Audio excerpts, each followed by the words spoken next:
Could you tell us what your name is and what your relationship to the Hickory Soup Kitchen is? My name is Karoline Fisher. I was a board member, a representative for First Presbyterian Church from 2008 to 2012. All right, thank you. So this project that we're doing, we're trying to explore what makes the Hickory Soup Kitchen sacred.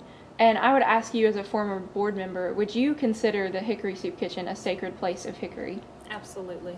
It provides not just nutritional nourishment, but also provides a sense of community to the clients who come and to the people who volunteer, and then those of us who are fortunate enough to serve as board members or as serving on the lunch line. Have you had any such experience that's made your time serving on the board at the Hickory Soup Kitchen significant to you, or what you think would be significant to other people? Since serving the 4 years that I served, I've seen a lot of expansion in the soup kitchen. It started out as just serving a lunch. They've provided a lending library, which is just amazing because even people who may not have a permanent home, who may have a lot of transition in their life, they still need to read, they still need to learn, and it was really wonderful as being a former English major and teacher, that reading is just so very important. And just we had a couple of expectant mothers who are able to pick up what to expect when you're expecting, or what to expect the first a year of life, that they never would have had an opportunity to learn that information. So there's not just reading for entertainment, but reading to improve their lives. And so that was a really wonderful expansion. Also, they do food bags, both perishable and non-perishable food bags, so to cover through the weekends for people to make sure that they have enough food. And there's been some clothing opportunities, especially there's been a winter coat drive whenever we've had these cold winters, to make sure that people have what they need just to stay safe. So there's some pretty neat things that I've seen whenever I was serving that they've expanded on. So clearly the soup kitchen, it's changed people's lives in the community. How do you think it changed your life through your service with the soup kitchen? It's a reminder that we all hunger. Fortunately, I don't need the services as a client, but we all hunger and we all need a place to go to be nourished, and also to have a sense of community and to see people for who they are, and to stop and to listen to their stories, because everyone has a story, and just to see people one-on-one, and just to get to know everybody and to see value in everybody, no matter what their circumstances may be. Could you tell us just a little bit about what you did specifically as a board member and what the role of the board does at the soup kitchen? The role of the board is just to do the general managing. It's not the day-to-day. That's done by the wonderful volunteers and the staff there. We did a lot of fundraising, and I helped a lot with that. We've had the spaghetti dinner, which we do in January, and I've gotten my family involved in that.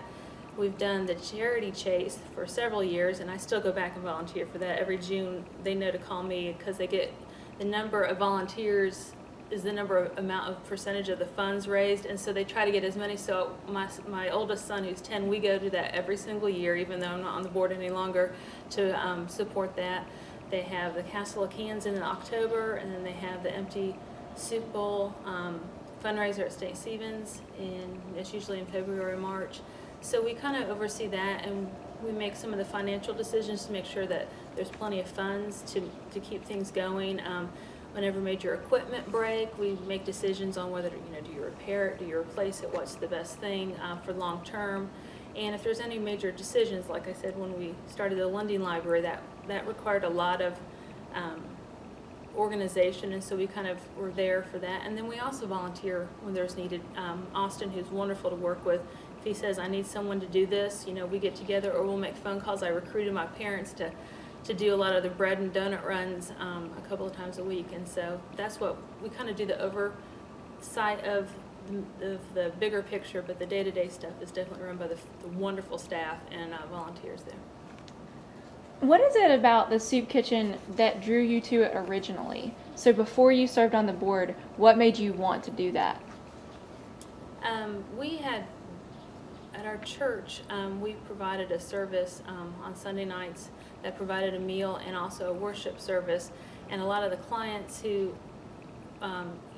usually eat at the soup kitchen came to that Sunday night service, and so getting to know those people and getting to develop those relationships. And they talk about, what during their week, and they say that when they serve pinto beans and cornbread, the line's longer at the soup kitchen. And so just talking with them and to hear about their stories, and then whenever the opportunity came, they're looking to recruit someone to be a board member. I said that's something I can do, because I've heard from a lot of the clients that I had gotten to know before I even really knew about the soup kitchen, that it's doing some great things, and I wanted to be a part of that. Mm-hmm. What do you see in the future of the soup kitchen? There was a lot of talk right whenever I left, being on the board, to expand it, because there's a lot of services and a lot of needs out there. We didn't want to duplicate what's already out there, but if we could kind of partner with that. So I see it expanding. I mean, bigger than I think what they might go, but I think to provide maybe some residential transitional housing that's safe and clean would be a great dream in the far future, obviously. But moving towards that, where we're providing services to people who are disadvantaged, who just need a little bit of help to raise themselves up in all ways, whether it be medical, or whether it be job training, or whether it be residential as a transition until they can get a place of their own. So like I said, it's not just nourishing them with food, but nourishing them as an individual, so they can get a step up, so they can be on a level playing field and they can take care of themselves. Mm-hmm. You told us earlier a little bit about how you do agree that the Hickory Soup Kitchen is a sacred place for the work that it does. Do you think there's anything specific about the city of Hickory that makes it sacred to the city of Hickory specifically? The one great thing I think about the Soup Kitchen is that it is a community-supported place. The city of Hickory rents out the actual building for I think $1 a year. I mean, it's something very minuscule that we signed the lease and we rent it, but it's supported by the city. All the different churches, I think it's been a while since there's at least 24 churches who actively participate. There's community at large members, civic groups, Boy Scouts, Girl Scouts. It's a community, and it takes all of Hickory to make it successful, and all of Hickory seems to step up. So it is definitely supported by the city, and is specific to the city, because back in the early 80s, the city said we have a need, and they stepped up. That's great. Well, thank you so much for welcome. talking to us, for giving us, your thoughts and opinions and your life experiences and everything. We really appreciate it. Oh, you're welcome. Thanks.